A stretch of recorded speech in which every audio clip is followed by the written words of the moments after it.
I was lucky enough to do a master's degree at the University of Pennsylvania in 1979. And when I arrived, it was a very interesting school. They had modernists in one corner and the disciples of Cain in another, and in the third corner were the Venturis.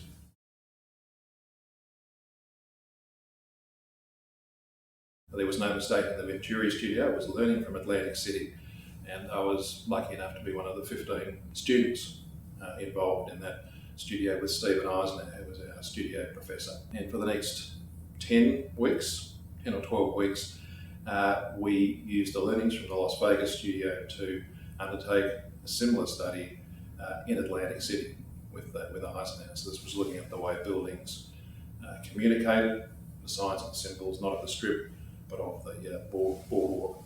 So the work that we undertook down at Atlantic City, and it was all field work, so we did the same thing that they'd done at Las Vegas. We mapped and photographed the vistas down the street, the sort of big scale, medium scale and small scale of the signage, and Denise Scott Brown was part of that as well, and Bob was a sort of a critic, because we did a lot of the work in their office as well in terms of bringing the material together, and ultimately it was exhibited at the Cooper Hewitt Museum in New York.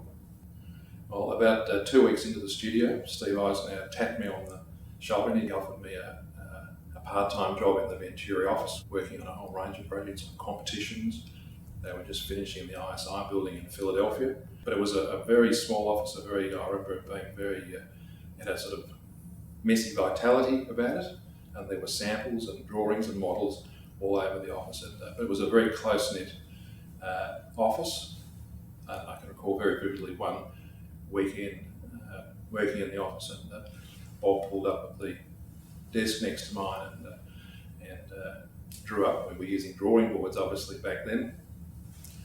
Drew up the plan sections and elevations of a house in a morning, and it was very amazing to watch him work. But he was a terrific mentor for all of us, all of the young people in the office, as was Steve Eisner. So we learned a lot from both of them, and worked with Bob on a series of chairs for the Knoll Furniture Company. So we made hundreds and hundreds of foam core models of these chairs. So that was a terrific thing to work directly with him on. And when they won the formal commission, they set up an office in New York. So I went to work in their newly established New York office, exclusively on the West Point project. And Bob and Denise would come up for a day every week to work with three of us on that project. So again, that was a very special time that we had with them, learning about this sort of large-scale urbanism.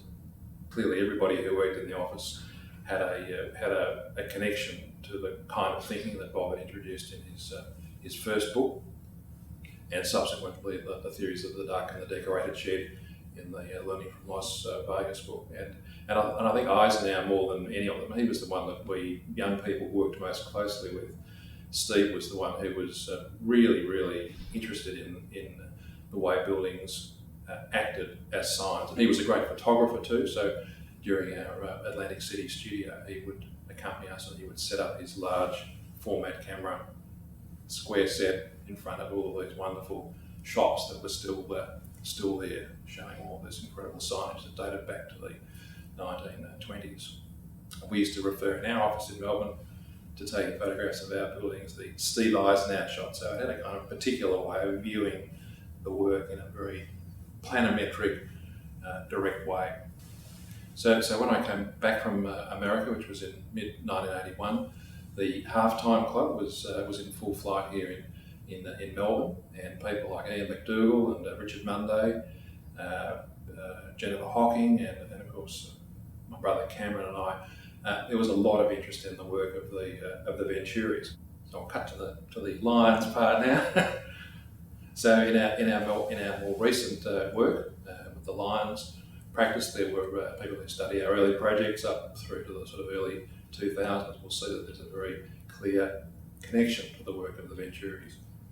The second project we did in 2002 was the Sunshine Hospital. That has a direct relationship to Learning from Las Vegas, and the site for that was adjacent to the newly completed Ring Road, Western Ring Road, and we used to go out there on weekends to photograph the site through the front windscreen of the car, as Eisner and we had done at Atlantic City.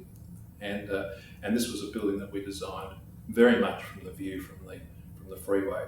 It has bright yellow brickwork at a sort of billboard scale, and then it has progressively smaller middle scale and small scale as you approach the building. So applying very directly those learnings from the Venturis. Shortly after Sunshine Hospital was the online training centre at Victoria University, where we used digitally printed panels to create the facade of this building used for computer training. And this was the content of it was about digital depth and in a way relating to the program of the building. So it wasn't a duck in the sort of Venturis sense of the word. It was very much a decorated shed, but the content of the decoration was referring very directly to the way in which the building was used. The building we've just finished for RMIT University, the LIMS building for the Toby University, and the John Curtin School in Canberra. And these are all big public buildings. I think even in our later buildings where we have a much broader range of interests, I think now we can still see that thread, albeit very thin, winding its way back to the Venturis. And I think we and many people in Melbourne owe an enormous debt. We would correspond with Bob and Steve over the years, and he was always interested to receive a portfolio of drawings and photographs from our office, and he was always very generous at writing back and spurring us on